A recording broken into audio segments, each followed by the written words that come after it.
Hey friend, it's Ange here, and today on the show, we're talking about how to stay in your power when someone else is draining you. And oftentimes, this someone that I'm talking about is someone that it's not super easy to just cut out of your life, given the dynamics that you're working with. For example, sometimes I hear my clients say, this is a boss, and they really need their job, or they don't want to just leave their job. They want to be really strategic about it. So they can't just cut this person out of their life. Or it's a coworker, someone they have to work with on a regular basis to perform their job. Or it's an ex that they're co-parenting with, or it's somebody in your household or in your extended family, or you know what I mean? It's this person that you can't just easily cut out of your life.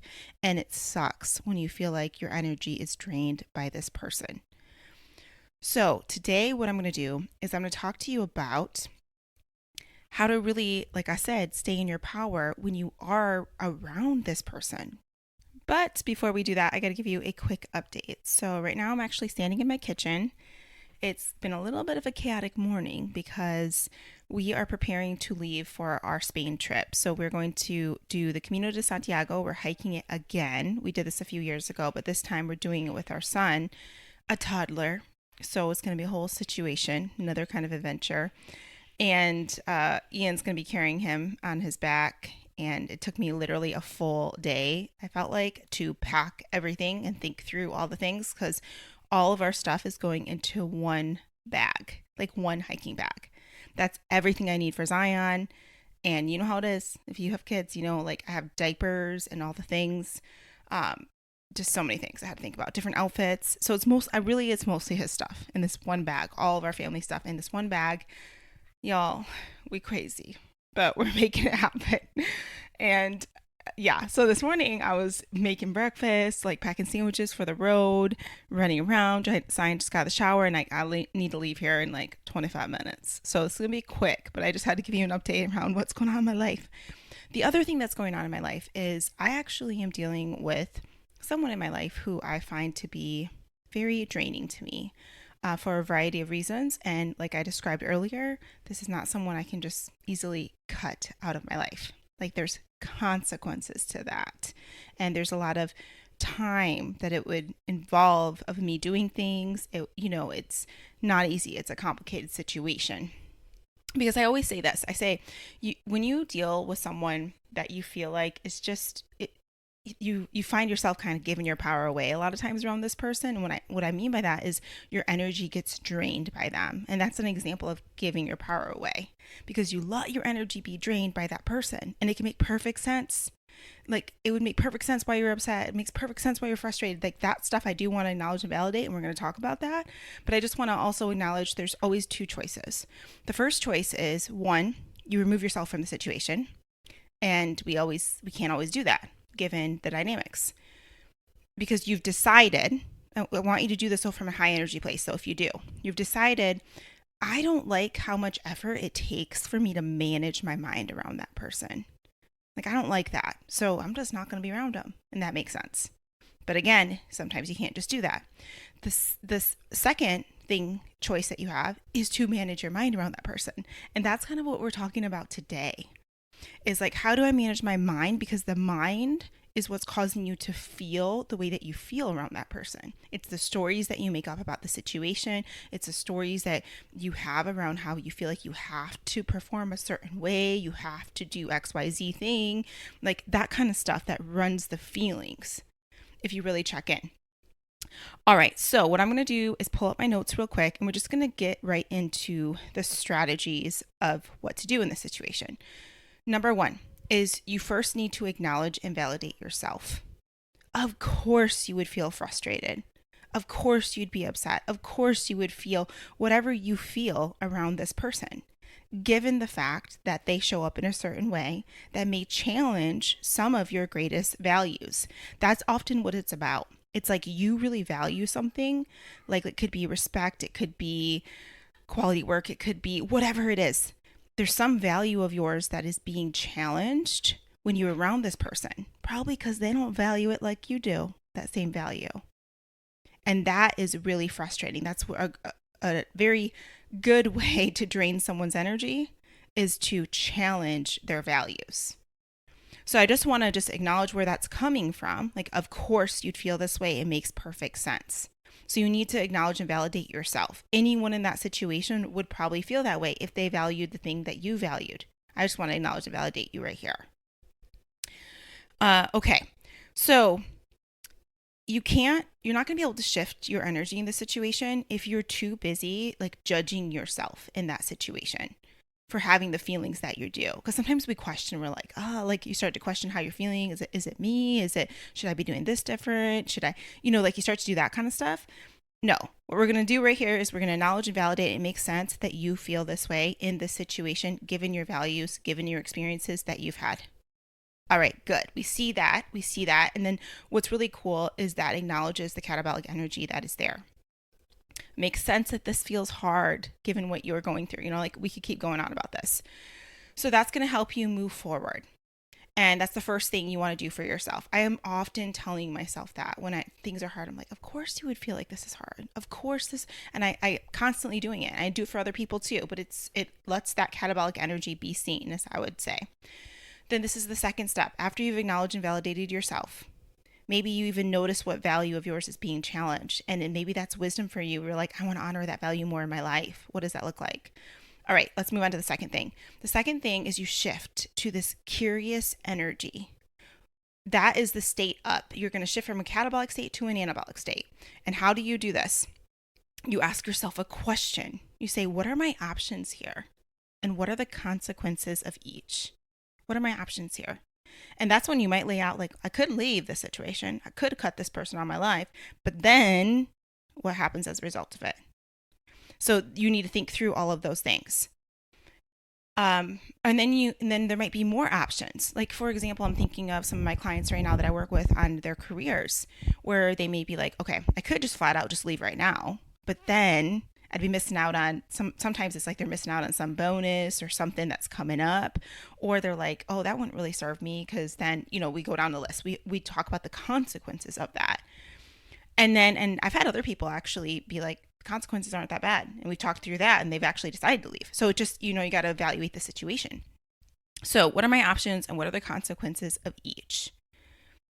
And as you start to do this, what happens is you'll start to see solutions. Like, for example, I'm thinking of my client where they're like, oh, what I could do is use this moment, this time to serve me. And I will protect my energy by focusing on these things specifically. And I have this other vision in mind that I'm working towards. I see where this helps me with that vision. Even though this part is hard, but it helps me with that greater vision. And I can start doing these other things that help me again, like help my future self. So they start to like shift their energy. They see options and they're like, and I gave myself a deadline. Like sometimes it's that's what we come up with in the solution. But it just, again, depends on what we're working with, the dynamics that are there. But I promise as you start doing this, what happens is you start to see opportunity because you've shifted out of catabolic energy. And now you're like, oh, like there are options. And if you're choosing to stay in something, it's because it serves you in some way, because it's honoring some other value of yours. And for some reason, when you're able to see that, it shifts your energy up around it. Or you see how this hard thing is helping with the greater vision. Another example would be I was talking to a girl on the plane, and she has a very difficult ex that she co-parents with. And she's just telling me about the situation. And like, for example, in that specific situation, it could be like, my greater vision is that my kids have both of us in their life. And that we are, like, ideally I would love us both to be healthy minded and all that, but this is what we're at. But my greater vision too may be that my kids see my positive interactions with their father. They see that, whatever, like go down in the list. And it's like, so that means in that situation, what I'm going to do, even though he's difficult and whatever, I'm going to bring the love to it. I'm going to show up this way. I'm going to handle the visits like this. It's like they start to come up with options because it's tied, what they're doing is tied to a greater vision. So the shifts, like the opportunities, the options, all that stuff is happening when you ask yourself, again, what are my options and what are the consequences of each? You explore your options. You go into a curious energy. And that's what I just did recently in the situation. And I was like, okay, I see my options. I got options here. And it helped me figure out what to do in the situation. All right. And the other thing with this too is like you really like the fear that's running there, you fight it with a plan. And the energy of confusion and like, oh, I don't know what to do in this, like that catabolic energy, it's all tied to fear that is running. It's like it wants that certainty. It wants that plan. So this helps you get there around what your plan is to follow through. Sometimes for some people I work with, it's like a straight up deadline. So it just depends on the situation, but I want you to go there. Get curious and explore your options. The third step here, this is another shift. And if you actually, the way that I'm talking about this is when I talk about the energetic scale that I'm often coaching people around, we're slowly shifting up the scale. That's what we're doing here. So I'm then, after you've gotten curious about options, now your energy is a little bit higher because you see some things. You've made some plans, if you will, and then you ask yourself this question: what would love do here? What would love do here? What does it look like to show up with love in this situation now? This is maybe one of the hardest parts of it, but it's also the one that changes everything. Because when our emotions are high, what I like to do is I ask myself this: what would it look like to show up from a place of love in this situation? Sometimes I ask myself this: when have I acted in similar ways before? Like when I think about the person that is challenging to me, I'm like, when have I, maybe I not have acted exactly like them, but it might be like, when have I, in my situation, when have I been like ungrateful? When have I showed that? When have I reacted to a situation in a way I wasn't proud of when I was upset? When have I, like I start to go down the list of like what some characteristics I see in them that I don't really care for. And then I will say, like, I'll find evidence of me in probably my past, even some of my younger years, where I've acted that way. And it allows me to shift to a place of grace where I'm like, oh, okay. Like, not saying this is okay, but it's like I've also acted in these negative ways before. Maybe not to the extent that they have, maybe not to the extreme, but I have not always showed up at my best. So that helps me and it allows me, again, show up from a place of grace and love. And then what would make me proud of how I handled this moment? Despite what is going on and how they are, what would make me proud of how I showed up in this moment? I think this is about you loving on yourself. Like, what would make you proud and how you handled this? For most of us, it's not going to be fighting fire with fire. That's not usually what's going to make you proud. It's not usually going to feel good. It's you showing up from a place of love in this situation that's going to make you proud. And it's not easy. It's not always easy to do. So those are some of the things that can help me. And then, all right, so that's it. Like, those are the three things. Let's recap them. So let's pretend you are dealing with someone who you feel like is really draining your energy. And you're like, some of y'all like, I don't gotta pretend, like this is reality. And you just are like, I hate that. I hate that when I'm around this person, my energy gets drained, or when I interact with them. Okay, so this is what we're gonna do. We're taking our power back. And the first thing you're gonna do is you're acknowledging and you're validating yourself.